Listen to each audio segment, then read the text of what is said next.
Students, आज हम पढ़ेंगे प्रीफिक्सेस के बारे में।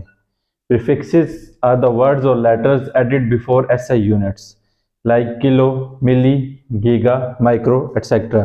प्रीफिक्सेस वो लफ्ज होते हैं या वो सिंबल्स या लेटर्स होते हैं जो हम एसआई यूनिट्स के पहले ऐड कर सकते हैं। इनको ऐड करने की रीज़न क्या है? They are used to represent very large और वेरी स्मॉल नंबर्स। जब कोई नंबर बहुत बड़ा होता है या कोई नंबर बहुत छोटा होता है तो हम अपनी आसानी के लिए प्रीफिक्सेस को इस्तेमाल करते हैं ताकि उनको बोलने में आसानी हो। इसकी कुछ एग्जांपल्स देखते हैं, जैसे इलेक्ट्रिसिटी के बारे में आप अक्सर टीवी पे सुनते होंगे कि किसी पावर स्टेशन के अंदर इतने मेगावाट इलेक्ट्रिसिटी ऐड कर दी गई है या किसी पावर स्टेशन पे इतने मेगावाट एनर्जी की शॉर्टेज है। तो यहाँ पर हम एक एग्जांपल देखते हैं, ये देखें 64 आगे 6 जीरोज हैं वाट, इतनी पावर की बात हो रही है। तो अगर इसको हम देखें तो ये 6 करोड़ 40 लाख बनते हैं। तो इसको आसान करने के लिए हम लोगों ने अपनी ज़बान में इसको इजी बनाने के लिए क्या कर दिया कि हमने 64 × 10⁻⁶, ये जैसे पिछली वीडियो में हमने साइंटिफिक नोटेशन के बारे में पढ़ा था कि कैसे साइंटिफिक नोटेशन में हम ये 10 की पावर में कन्वर्ट कर सकते हैं किसी नंबर को। तो हमने 64 और ये 6 जीरोस को 10⁻⁶ लिख दिया। तो अब 10⁻⁶ की जगह हमने एक वर्ड यूज किया है जिसे कहते हैं मेगा, और उसकी जगह हमने सिंबल लिखा है कैपिटल M। तो ये 64 मेगावाट बन गया है। तो हम टीवी पे आप जाएंगे तो हम बताएंगे कि 64 मेगावाट एनर्जी किसी पावर स्टेशन में ऐड कर दी गई है या कम कर दी गई है। तो इससे क्या हुआ, हमारा काम बहुत आसान हो गया। अब मजीद देखते हैं, जैसे फ्रीक्वेंसी होती है या अक्सर आप कंप्यूटर्स खरीदने जाते हैं तो आप माइक्रो प्रोसेसर्स की स्पीड वगैरह देखते हैं, तो वो हर्ट्ज के अंदर होती है। अब देखें 34 और आगे 8 जीरोज हैं। तो अगर हम इसको साइंटिफिक नोटेशन में कन्वर्ट करें तो ये 3.4 × 10⁻⁹ हर्ट्ज बनता है। सॉरी, यहाँ पे गलती से हमने वाट लिखा होता है, ये हर्ट्ज है, ये फ्रीक्वेंसी का यूनिट होता है। तो अगर हम इसको 10⁻⁴ को हटा के यहाँ पे G लिख दें, कैपिटल G, इसका मतलब होगा गीगा हर्ट्ज। यानी कि ये एक प्रीफिक्स है जिसको हमने हर्ट्ज यूनिट के पहले लगा दिया। हर्ट्ज फ्रीक्वेंसी का यूनिट है और उससे पहले हमने गीगा लिखा है, यानी कि कैपिटल G। तो अब देखें, आप शॉप पे जाएं अगर कंप्यूटर खरीदने तो आपके लिए बहुत आसान हो गया है। आप उसको बताएंगे कि 3.4 गीगा हर्ट्ज का माइक्रो प्रोसेसर चाहिए, जबकि ये नंबर आप बोल नहीं सकते और इसको समझाना भी बहुत मुश्किल है। अब नेक्स्ट एग्जांपल एक और देख लेते हैं मैथ्स की।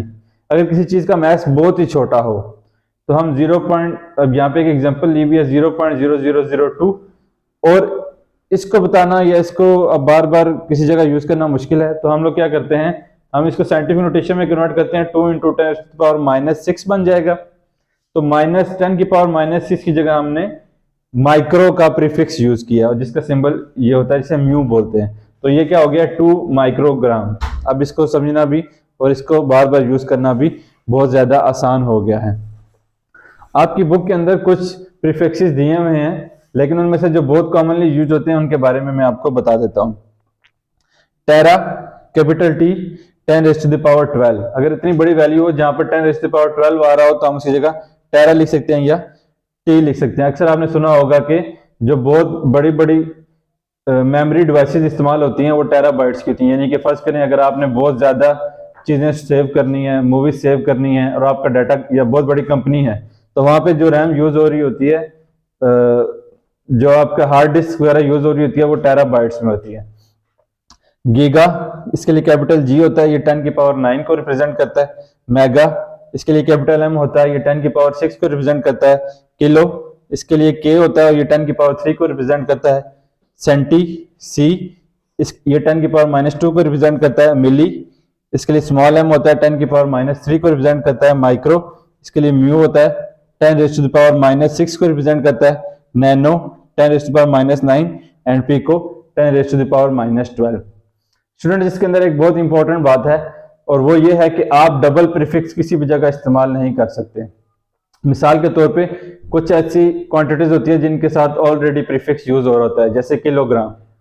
तो किलोग्राम में हम जब मैथ मेजर करते हैं, और यहाँ पे इसकी एक एग्जांपल देख लेते हैं, math is equal to 2 × 10⁻⁶। First करें आपके पास ऐसा नंबर है, इतनी बड़ी मैथ है जो 2 × 10⁻⁶ है और 7 किलोग्राम पहले से लिखा हुआ है। अब यहाँ पे किलो लिखा हुआ है तो हम ये 10⁻⁶ हटा के इसकी जगह मेगा यूज नहीं कर सकते क्योंकि ऑलरेडी एक प्रीफिक्स यूज हो रहा है। अगर हम ऐसा करेंगे तो डबल प्रीफिक्स हो जाएगा और ये गलत हो जाएगा। हाँ, हम इसके अंदर ये कर सकते हैं कि हम उस प्रीफिक्स को भी उसकी वैल्यू में कन्वर्ट कर दें और फिर उन दोनों को मिलाने से अगर कोई नया प्रीफिक्स आ रहा है सिंगल प्रीफिक्स तो उसको यूज कर लें, जैसे कि हमने यहाँ पर किया है। ये 2 × 10⁻6 था, किलो की जगह हमने 10⁻3 लिखा है जो कि किलो की वैल्यू है। तो अगर हम दोनों पावर्स को ऐड करें तो 10⁻9 बन जाएगा।